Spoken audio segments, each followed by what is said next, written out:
In 326 BC, on the muddy banks of the swollen Hydaspes River in India, the most successful military machine of the ancient world met the one nightmare it could not conquer.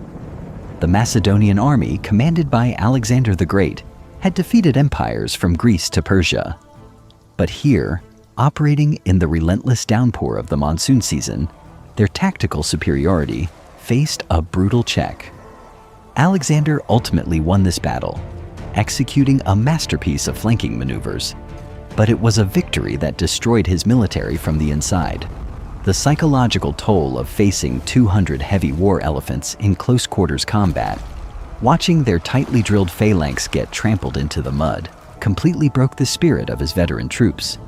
They survived the grueling engagement, but the trauma of that day ensured they would absolutely refuse to march a single step further east. Welcome back to World Chronicles. Today, we break down Alexander's bloodiest trap, the brutal tactics, the monsoon logistics, and the exact moment the Macedonian phalanx shattered from within. By July 326 BC, the Macedonian army had marched over 3,000 miles from their homes in Greece, carving a path of conquest through the entirety of the Persian Empire. They were a supreme military force, yet they were operating at the absolute limit of their logistical tether. As they entered the Punjab region of the Indian subcontinent, they collided with an adversary that no heavy infantry formation could pierce. The summer monsoon rain was relentless, transforming the earth into a thick mire that slowed the supply wagons and siege trains to a crawl. Men who had survived the arid expanses of Babylon and the freezing altitudes of the Hindu Kush now found their iron armor rusting on their bodies and their linen tunics rotting from continuous, inescapable moisture. The environment itself was systematically degrading the combat effectiveness of Alexander the Great's most seasoned veterans. The Supreme Commander was forced to halt his forces on the western bank of the Hydaspes River. Normally a manageable crossing, the seasonal deluge had swollen the river into a turbulent, fast-flowing expanse nearly half a mile wide. The heavy, continuous sound of millions of gallons of churning water rushing past the encampment served as a constant psychological weight, a relentless auditory reminder that their eastward momentum was definitively broken. The current was fast enough to sweep away any conventional pontoon bridge, and the sheer volume of water made a mass infantry wading assault a tactical impossibility. Alexander's engineers, who had successfully besieged the island fortress of Tyre and crossed the great rivers of Mesopotamia, were effectively paralyzed by the raw hydrodynamic force of the flooded Hydaspes. This geographical barrier forced a dangerous pause in a military campaign built entirely on speed and psychological shock. A static army consumed supplies at an alarming rate, and foraging in a flooded hostile region guaranteed daily attrition from disease and skirmishes.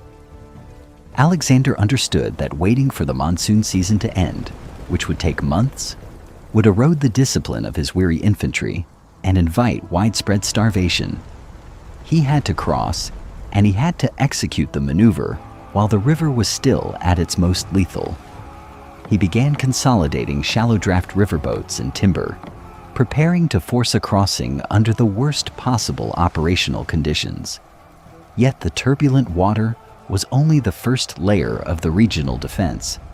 Across the impassable expanse, the forces of King Porus had already established a heavily fortified position, tracking every Macedonian movement from the eastern bank. Alexander needed a way across the flooding waters, but the real problem was not the current. It was the massive living wall waiting for him on the opposite bank. King Porus commanded an army specifically structured to dictate the terms of engagement and annihilate heavy infantry. Deployed along the eastern bank, he marshaled an imposing force of approximately 30,000 Indian infantry, flanked by 4,000 cavalry and a mobile corps of 300 heavy chariots. Across the churning water, Alexander fielded a highly disciplined veteran force of roughly 40,000 infantry, anchored by the legendary Macedonian phalanx, alongside 5,000 elite cavalry. On paper, the troop counts suggested a manageable, balanced engagement. But the true tactical disparity lay in an asset that completely dismantled standard Hellenistic military doctrine. Porus possessed a vanguard of 200 fully trained war elephants, and he intended to use them as the ancient equivalent of heavy shock armor to shatter the Macedonian center.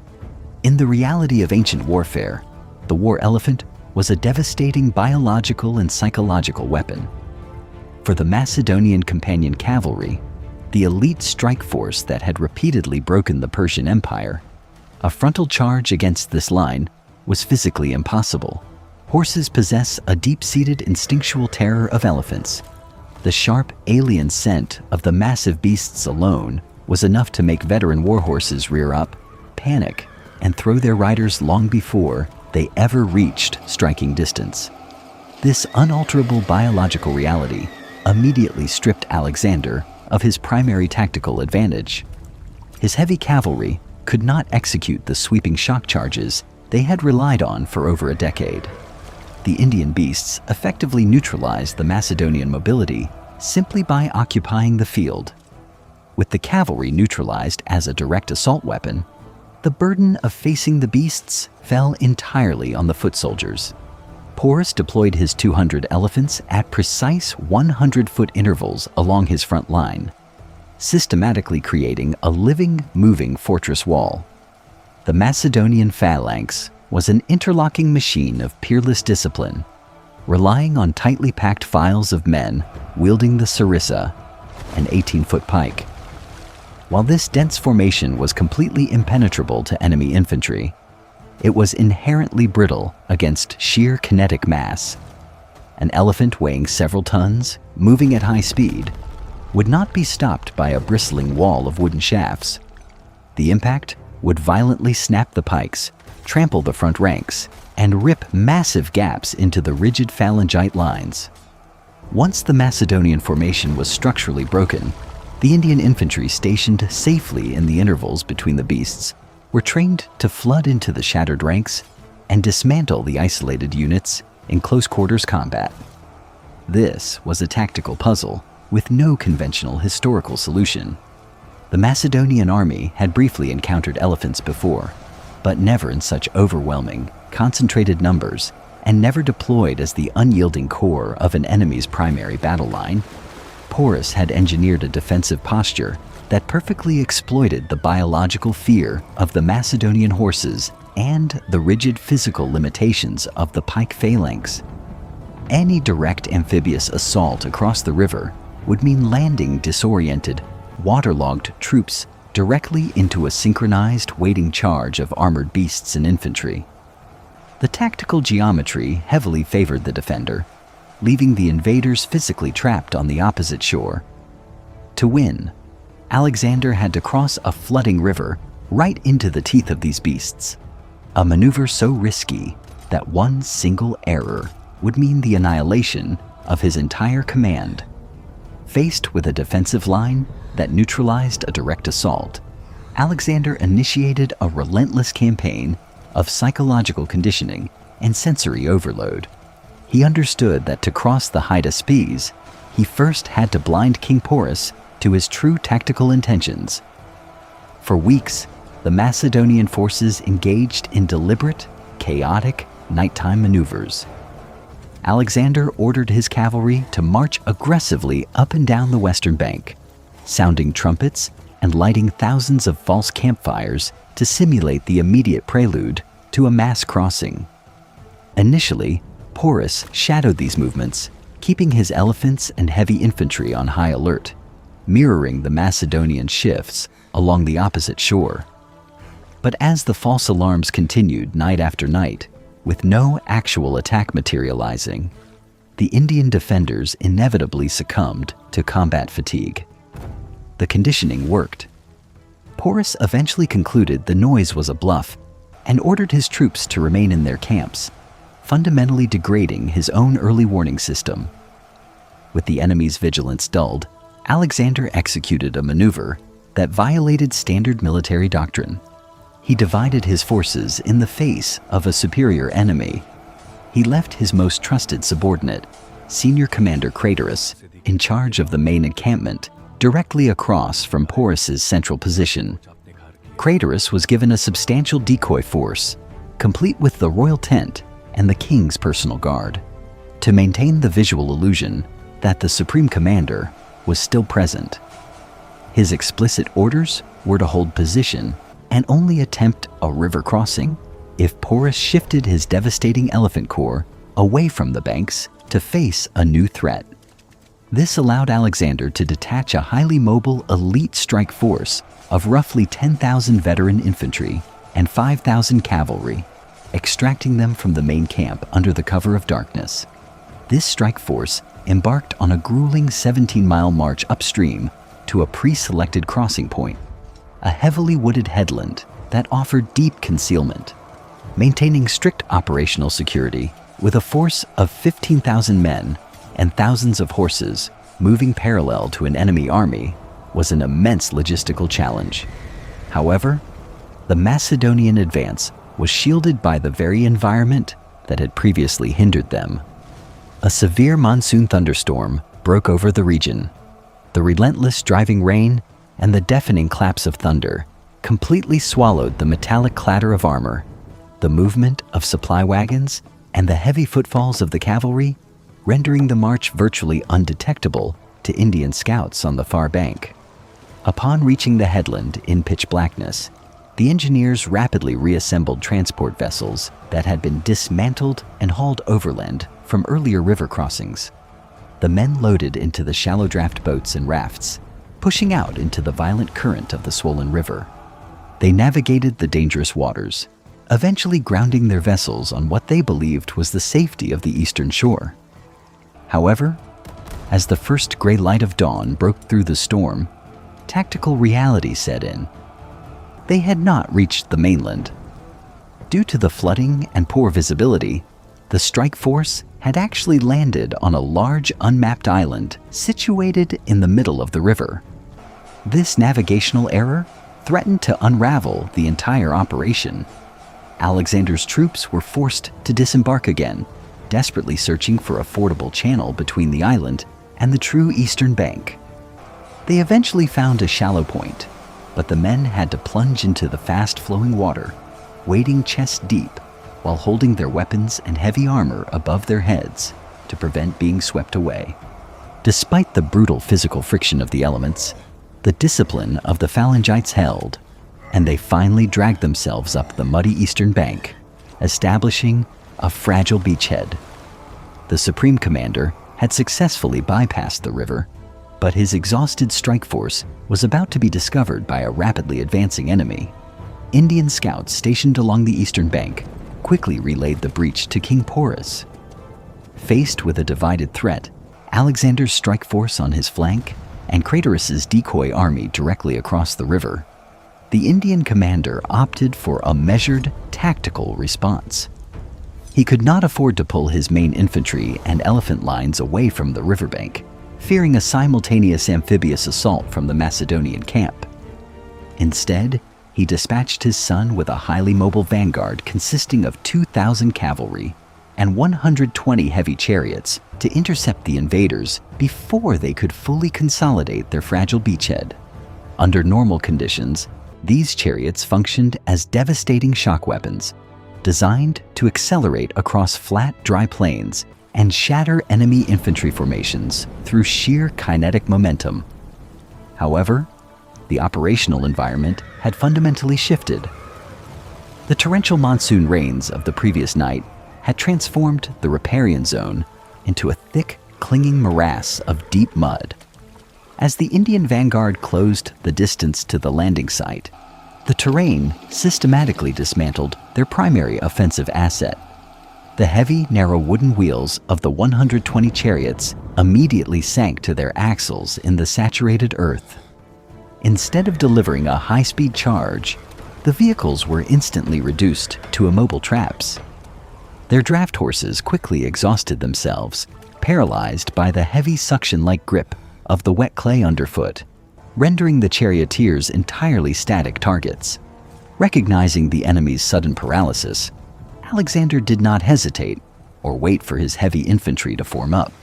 He immediately deployed his elite companion cavalry. Unlike the cumbersome chariots, the individual Macedonian war horses possessed the agility to navigate the difficult terrain, allowing Alexander to execute a rapid, concentrated strike directly into the stalled Indian formation. The resulting engagement was swift and brutally one-sided. Stripped of their mobility and defensive momentum, the Indian charioteers were systematically dismantled by the highly disciplined Macedonian cavalry. The supporting Indian horsemen attempted to screen the stranded vehicles, but they were unable to effectively counter the coordinated, wedge-shaped shock tactics of Alexander's veterans in the confined muddy space. The defensive screen broke, and the retreat quickly turned into a rout.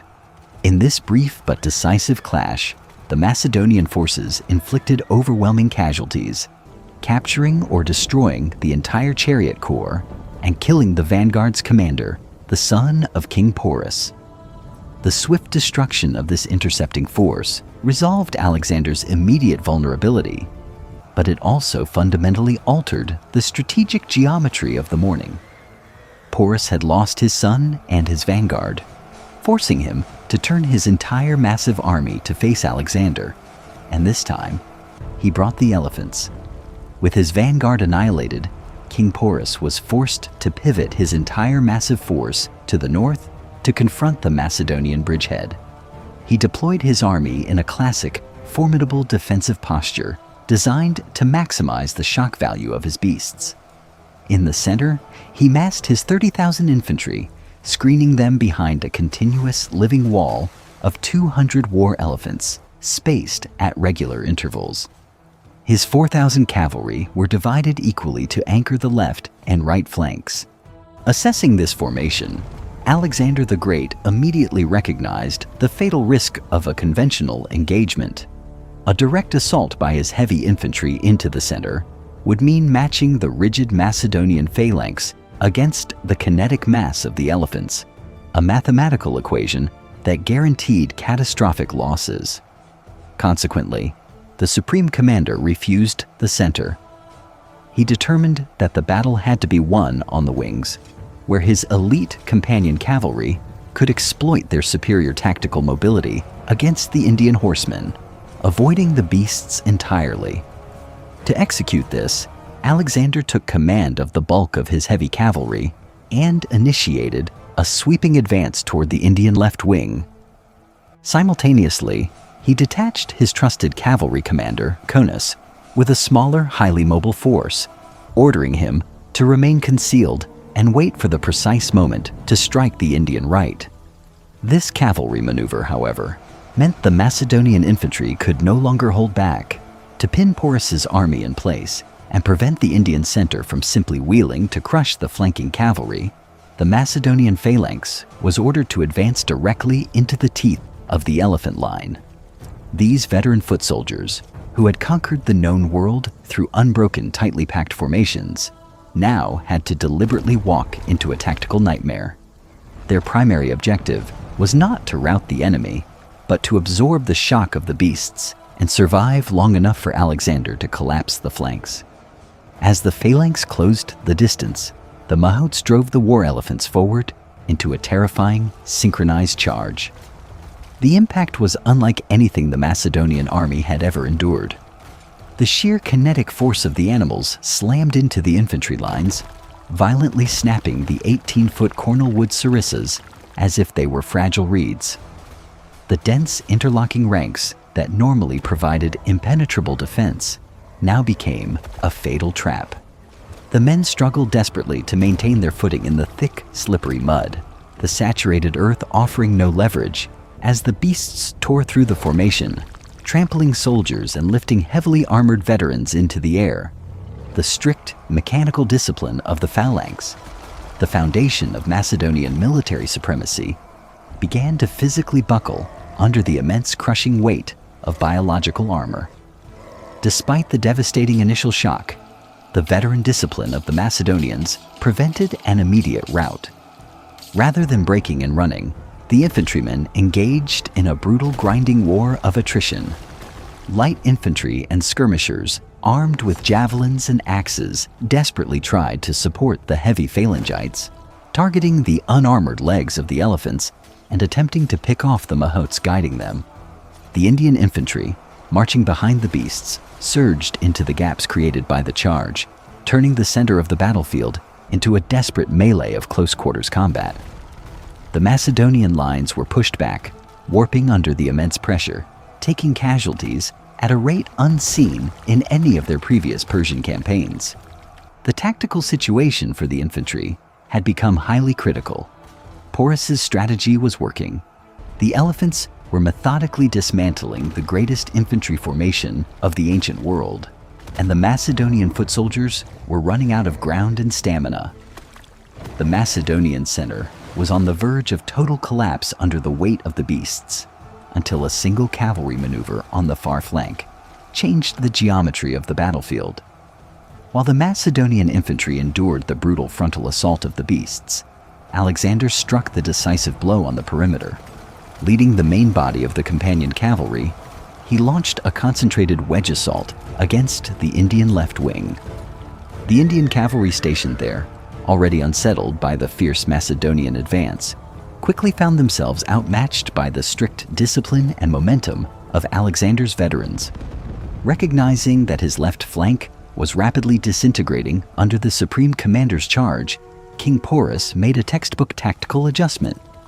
He ordered his remaining cavalry on the right wing to disengage, bypass the chaotic infantry center, and ride hard behind his own lines to reinforce the collapsing left.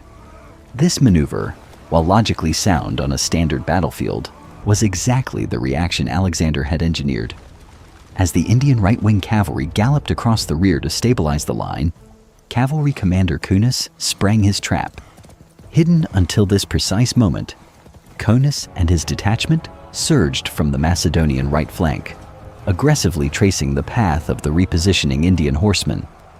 Before Porus's reinforcements could establish a defensive line to engage Alexander, Conus slammed into their exposed rear. Caught completely by surprise and sandwiched between two elite Macedonian cavalry forces, the Indian horsemen were forced to break their momentum and divide their attention, effectively neutralizing their combat capability. They were driven backward by the heavy cavalry, compressed tightly into the main body of their own infantry and the rear of the elephant line. This double cavalry strike completed a classic tactical envelopment, a masterpiece of battlefield compression. The geometry of the engagement rapidly contracted, forcing the massive Indian army into a shrinking, highly pressurized pocket. The advantage of superior troop numbers instantly became a fatal liability. As Porus's infantry lost the physical space required to maneuver, form cohesive lines, or even swing their weapons effectively. Trapped within this tightening perimeter, the war elephants underwent a catastrophic behavioral shift. Throughout the grinding infantry engagement, Macedonian light troops, including specialized javelin men and archers, had maintained a relentless targeted barrage. Their primary objective was not the thick hides of the beasts, but the vulnerable mahots guiding them. As these drivers were systematically killed in action, and the animals sustained dozens of superficial but highly painful missile wounds, their military conditioning evaporated, replaced entirely by raw biological survival instinct. Stripped of human guidance and terrified by the surrounding compression, the maddened beasts spun wildly, seeking any avenue of escape from the tightening ring of Macedonian cavalry. In their blind panic, they retreated away from the bristling sarissas of the surviving phalanx and plowed directly into the densely packed ranks of their own Indian infantry.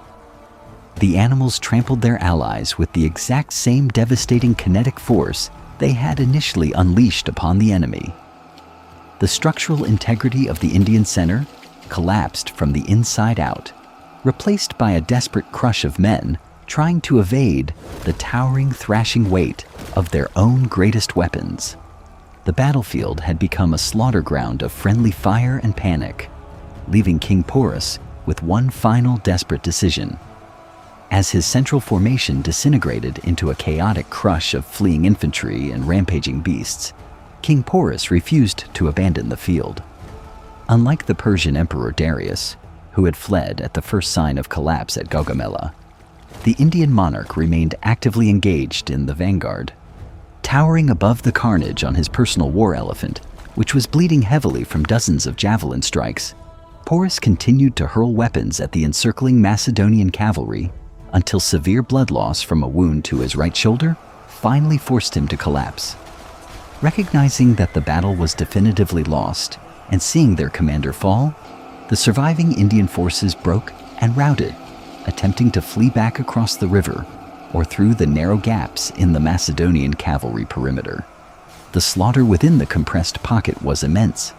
Historical estimates suggest Indian casualties reached between 12,000 and 20,000 dead, an apocalyptic figure that included 2 of Porus's sons and the entirety of his senior battlefield commanders. However, the victory extracted a devastating tactical toll from the invaders. The Macedonian army suffered approximately 1,000 dead, a number that may appear manageable in the broader context of ancient warfare, but which represented the highest casualty rate of any major engagement in Alexander's entire career. These were not easily replaceable conscripts. They were highly trained, seasoned veterans of the phalanx who had been physically crushed under the sheer weight of the elephant charge. The immense brutality of this close-quarters combat left a profound psychological scar on the surviving infantrymen.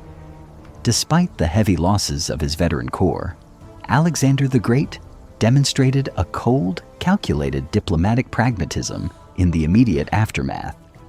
When the captured, wounded King Porus was brought before him, Alexander asked the defeated commander how he wished to be treated. Porus delivered a historically immortal response, stating he wished to be treated as a king would treat another king, respecting his adversary's unyielding dignity and recognizing the immense logistical impossibility of directly garrisoning the hostile, flooded Punjab region with exhausted troops. Alexander made a highly strategic political decision. He did not execute his rival. Instead, he formally reinstated Porus as a vassal ruler, expanding his administrative borders to encompass even more territory than he had initially controlled, effectively transforming a bitter enemy into a stabilizing anchor for the empire's new eastern frontier. Alexander had secured his easternmost border, but the trauma of this victory had quietly ignited a mutiny that no enemy army could ever achieve. Following the brutal engagement at the Hydaspes, the Macedonian war machine resumed its eastward march, pressing toward the Hydaspes River, known today as the Bays. But the psychological landscape of the army had fundamentally fractured. For over a decade, these men had conquered every civilization from the Mediterranean to the Hindu Kush, relying on the absolute belief in their own invincibility. Now, that belief was deeply compromised. The close-quarters trauma of facing just 200 war elephants in the monsoon mud had shaken the very core of the phalanx. They were marching deeper into a subcontinent where the torrential rain never seemed to stop. Their armor was continually rusting, and every mile brought them further from a homeland they had not seen in 8 years. The severe environment was steadily degrading their momentum, but it was the intelligence reports arriving from across the Ganges that ultimately broke their remaining resolve. Scouts and local informants delivered horrifying strategic intelligence regarding the territories that lay ahead. Beyond the Hydaspes ruled the Nanda Empire, a political power structure that vastly dwarfed the regional kings of the Punjab. The numbers reported to the Macedonian camps were staggering, citing a standing army of 200,000 heavy infantry and 80,000 cavalry. Yet, it was the final detail that completely shattered the morale of the veterans. The Nanda kings reportedly commanded a vanguard of up to 6,000 war elephants. To the Macedonian foot soldiers, This was not a tactical challenge. It was a mathematical death sentence. They had barely survived the crushing kinetic weight of the beasts at the Hydaspes, taking the highest casualties of their entire Asian campaign. The sheer prospect of locking their broken sarissas against a wall of biological armor 30 times larger paralyzed the entire command structure. This was not a mutiny born of cowardice. It was a calculated refusal by exhausted professionals who understood the physical limits of ancient warfare. The discontent crystallized around Conus, the senior cavalry commander who had executed the brilliant flanking maneuver that won the battle against King Porus. Acting as the designated voice of the veterans, Conus approached the supreme commander and delivered a stark reality check. He articulated that the men had won enough glory, that their bodies were structurally broken, and that to march against the Nanda would be to willingly walk into total annihilation. The tightly disciplined military hierarchy, which had allowed Alexander to systematically dismantle the Persian Empire, simply ceased to function. The men laid down their weapons and refused to march a single step further east. Infuriated and unable to comprehend this sudden outright rejection of his imperial vision, Alexander the Great abruptly withdrew to his royal tent. For 3 full days, he isolated himself, waiting for the troops to reconsider, fully expecting their long-standing discipline to eventually override their physical exhaustion. But the camp remained entirely silent. There were no apologies, no shifting of ranks, only the grim, unyielding quiet of an army that had reached its absolute breaking point. Forced to confront the operational reality that he could not conquer the rest of India without an army, Alexander finally emerged and ordered the construction of 12 massive stone altars on the riverbank to mark the furthest extent of his empire. The supreme commander had finally been defeated, not by foreign weapons, but by the physical limits of his own men. The mutiny at the Hydaspes River established an unalterable historical boundary. It marked the definitive absolute end of Macedonian eastward expansion. The empire had reached its physical and psychological zenith. Denied his ultimate ambition, the supreme commander was forced to orchestrate a massive, bitter retreat.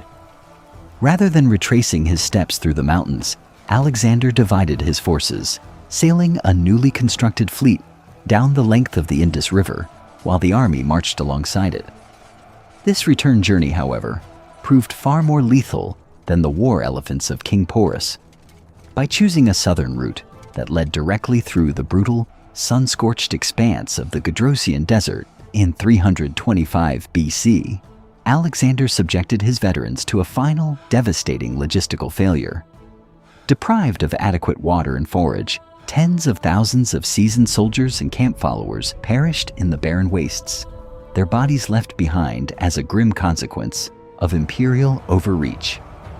Yet, before leaving the Punjab, Alexander ensured the memory of his most difficult triumph would survive the generations. On the very banks of the Hydaspes, precisely where the mud had nearly swallowed his phalanx, he ordered the foundation of 2 new garrison cities to secure his easternmost frontier.